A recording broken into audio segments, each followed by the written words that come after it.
Hey everybody, welcome to the channel. My name's Patrick. 240 crew, welcome back. It does appear that the polar vortex has arrived. Normally, this would be a flowing river out here in front of the condo, but as you can see, there's nothing but ice and cold. So, I thought it'd be a good day to see how the wagon starts cold. Let's see how it handles it.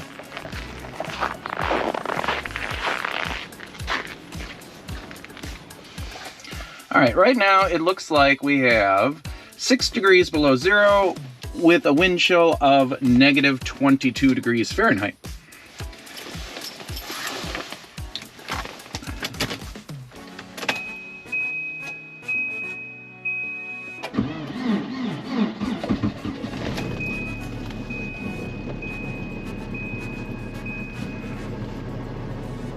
If you live in Wisconsin, in the middle of a polar vortex, heated seats are a fantastic option.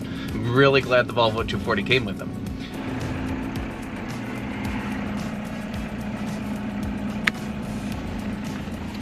As I'm sure many of you know, regardless of the weather, your Volvo 240 will probably always start and get you to where you need to go.